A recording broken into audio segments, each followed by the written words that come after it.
Back from this crazy weekend, and if you've been on the internet lately, you must have seen the enormous influence conventions like Furry Week in Atlanta have in the fandom. Settled in Georgia, United States, this yearly event not only brought together almost 8,000 people, but it also brought about interesting moments about which a lot can be said. From people storming an aquarium to breaking escalators and even very creative pursuiters, this convention celebrated our fandom. But the negative aspect of it is worth paying attention to, and I believe it's worth addressing it and do my bit for these behaviors to finally come to an end. Hi everyone, this is Tyler the Fox. Welcome again to a new video.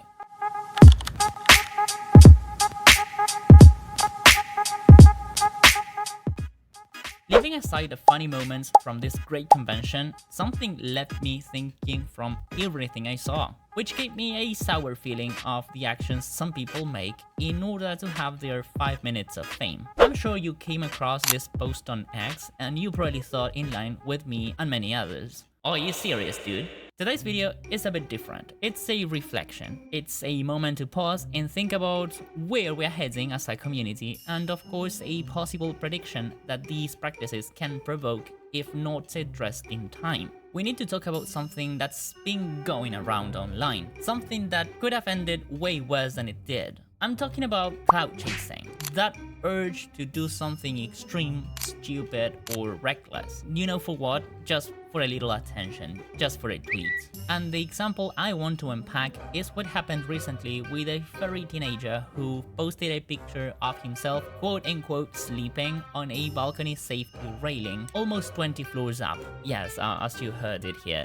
20 floors. It's quite common nowadays to have ephemeral appearances in our phone screens. And I know I will sound like a boomer talking, but apart from extreme overuse of substances to have fun, which is very common these days in furry conventions, the same is happening with young furries chasing the spotlight, performing controversial actions, mainly because they have found out that being controversial is what sells nowadays. From what I could see on the internet, it all started when someone attending FWA decided to sit on the edge of a 10-story high balcony railing, legs literally dangling into the void. You might have seen the tweet. It stirred up a lot of criticism. People were quick to point out how dangerous it was, not just for the individual, but for everyone at the con as well. If this wasn't edgy enough, hours later, possibly in reaction to the backlash or just to get the hype of the moment, another attendee posted a photo of himself quote-unquote mocking sleeping on the edge of another hotel railing, this time from what appears to be the 20th floor. Not sitting, just straight up lying down on a narrow bar above the hotel lobby. And you can imagine the reaction, of course. People were furious. Others were scared. Some even found it funny, but let's be honest, it was reckless. It wasn't just a meme. It was a life-threatening action, let's be honest. But the question goes beyond that. Why do young people tend to do this nowadays? Because this didn't used to happen back in the day, or at least it was not that common. Let's take a step back and try to understand the why. Why would anyone do something this dangerous, especially at a furry convention? It's easy to throw words like clout chaser or attention seeker, like I did it myself at the beginning of the video, and I often do it too, to refer to on the whole behavioral issues like this. But let's unpack that a little. We live in a time where being seen matters. Social media, especially in tight-knit communities like ours, can create this illusion that going viral is the same as being valued, that a retweet is recognition, or even that a like is legitimacy. Now, is this young boy guilty? Some might say he was very stupid, but that comes with teenage ears, and as a teacher who is always in touch with the younger generations, I do get the void feeling they claim as they perform risky situations just for the attention of others. So, no, I wouldn't say he was the only one to blame.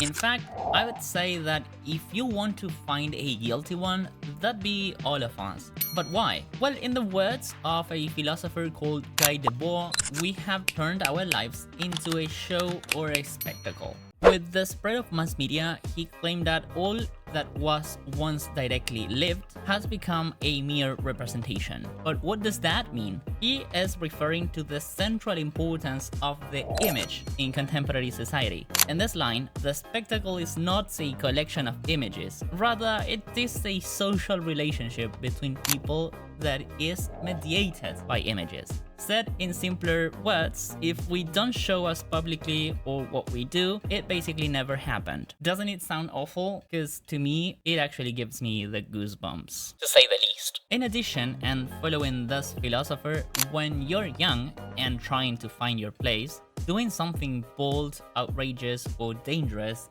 can seem like the fastest shortcut to relevance. You're not thinking about safety or how it might affect other attendees, like, I don't know, your roommates, or how the hotel staff will see the furry community. You're just thinking, wow, this will definitely blow up. And blow up it did. The photo sparked outrage. The police were called even, and this thing was reportedly detained for several hours. After a few hours, he posted a smug photo from outside the police station, saying the cops liked the tweets. Again, chasing laughs, attention, or in the words of the aforementioned philosopher, showing he basically existed. But what people didn't see in that photo was everything else that it caused. The convention had to deal with law enforcement mid-event. The hotel tightened its watch, his roommates complained on several posts how affected they were, and the biggest consequence of all, he was banned from both the hotel and the convention itself. Now, as I claimed before that he was not the only one to blame, I want to bring the question if he actually deserved the punishment. Of course he did. I am the first one to say the hotel and the convention authorities acted perfectly. As a community, we need to understand that actions have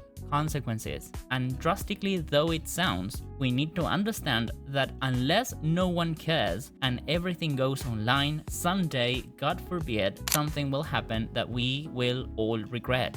Take this as anything you have in mind. Someone having a fatal accident, someone being harassed until self-inflicted you know what, or even fatal overdoses. And here's the thing that hits hardest. When stuff like this happens, it doesn't just affect the person who did it, it will take many with it, and it will negatively reinforce a stereotype. It makes venues think twice before working with furry conventions again, because it's not just a furry who misbehaves. Unfortunately, the tag is put on all of us, you, me, and everyone else. It makes organizers' lives harder, and it creates distrust in the whole fandom. So next time you think about a picture for one viral tweet, think also of the following question: will it be worth it?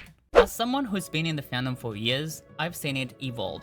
Big furry conventions worked hard to build bridges with hotels, cities, and even spaces, despite the backlash from previous bad convention experiences. We've earned a fragile trust, and that trust gets shattered when someone uses a con venue as a personal stunt show. You may think, it's just one person, but venues don't think like that.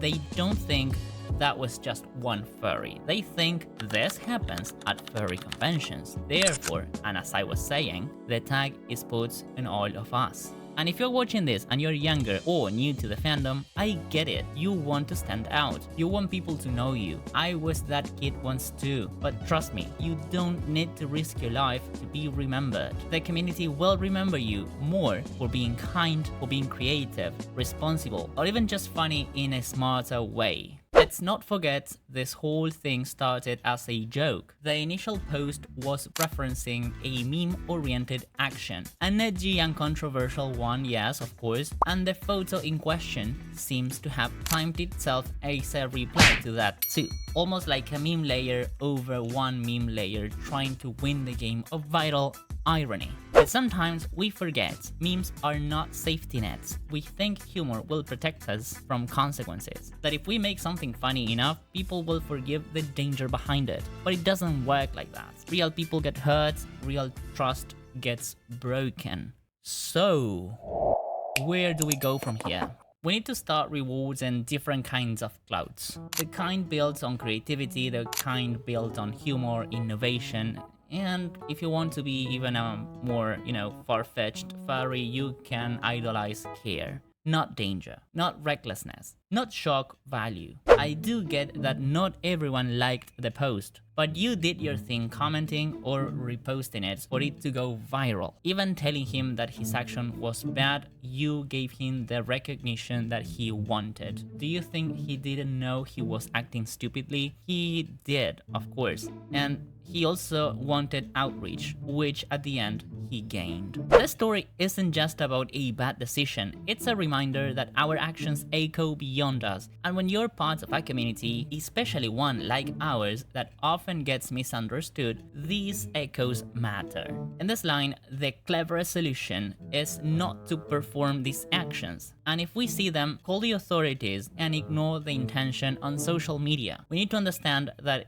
it is by not allowing virality on the internet with actions like this that we stop them. Difficult to achieve as it sounds, but worth a shot. Please, think before you post. Think about your friends, your roommates, your con staff, your hotel workers. Think about the message you send when you risk it all for a picture. Because going viral is easy, but earning respect, that's harder and way more worth it. This has been Xylee the Fox. If you found this reflection useful or want to talk more about safety and responsibility in the fandom, drop a comment below telling me what you think. And if you're a young furry trying to find your voice, know that you don't need to go to the extreme to be seen. You're already worth it. Do your thing, be funny, and enjoy your time with your friends. See you guys next time.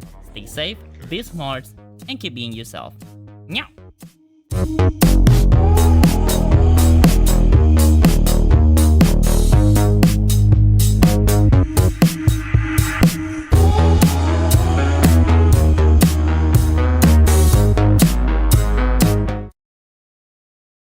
Brr brr patapim, il mio cappello è pieno di slim.